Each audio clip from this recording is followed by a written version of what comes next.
Di sini saya akan menunjukkan dan menjelaskan elemen-elemen dalam object-oriented programming pada program seperti constructor, encapsulation, variable self, instance variable, dan class variable, serta etc. Yang pertama, konstruktor.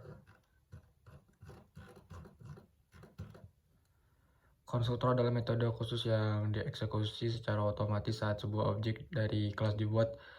Dalam Python, konstruktor dinotasikan dengan metode underscore init underscore, tapi di sini saya hanya menggunakan underscore-nya satu di kiri dan satu di kanan. Dalam kelas configuration, konstruktor digunakan untuk menginisialisasi objek dengan atribut-atribut awalnya seperti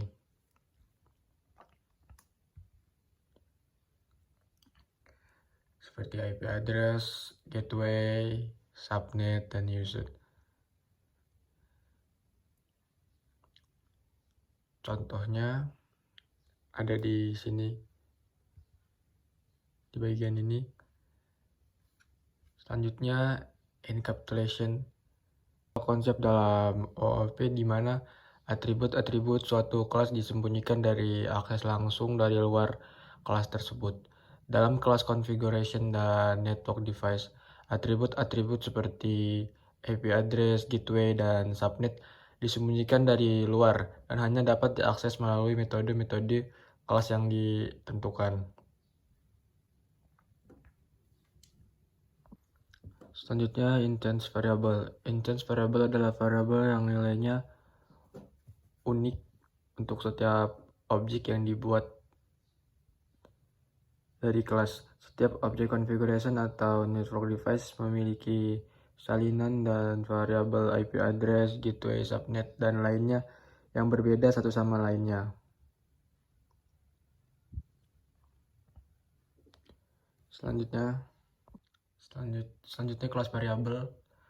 Kelas variabel adalah variabel yang nilainya bersama untuk semua objek yang dibuat dari kelas. Dalam program yang saya buat, tidak ada contoh kelas variabel, tetapi contoh penggunaan kelas variabel bisa ditemukan dalam kasus di mana suatu nilai ingin dibagikan di antara semua objek di kelas. Method adalah fungsi yang terkait ke objek suatu kelas dalam program. Metode-metode seperti validate, save information, show information, dan display information adalah contoh metode yang digunakan untuk melakukan operasi pada objek.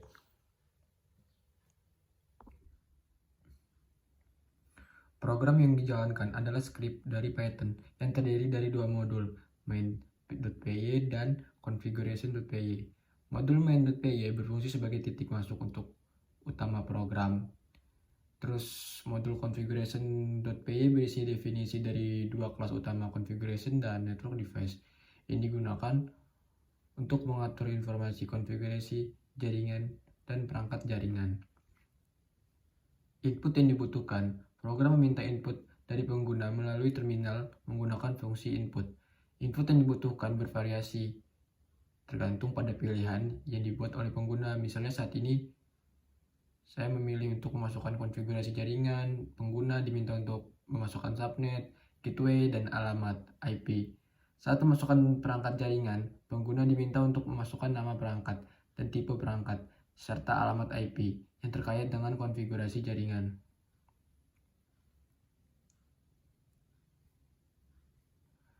Keluaran dihasilkan. Keluaran program ditampilkan di terminal menggunakan fungsi print. Keluaran termasuk pesan-pesan yang memberi petunjuk kepada pengguna tentang apa yang harus dilakukan selanjutnya. Pesan kesalahan jika input tidak valid. Daftar informasi konfigurasi atau perangkat jaringan yang ditampilkan dalam format yang sesuai. Selanjutnya prosesnya. Program dimulai dengan memanggil fungsi dari main dari modul main.py. Pengguna diberi pilihan untuk melakukan berbagai operasi seperti masukkan konfigurasi jaringan, menampilkan daftar konfigurasi jaringan, dan lainnya. Program menggunakan input pengguna dan memilih pilihan yang dibuat. Selanjutnya, setiap pilihan yang memiliki logika yang terkait untuk memproses input pengguna dan memberikan keluaran yang sesuai. Misalnya, saat memasukkan konfigurasi jaringan, program akan memvalidasi input pengguna, menyimpan informasi konfigurasi, dan memberikan pesan keberhasilan atau kegagalan sesuai hasil validasi. Proses ini berlanjut hingga pengguna memilih untuk keluar dari program atau mengakhiri program, biasanya dengan memilih opsi keluar dari program, yaitu menginput angka 5.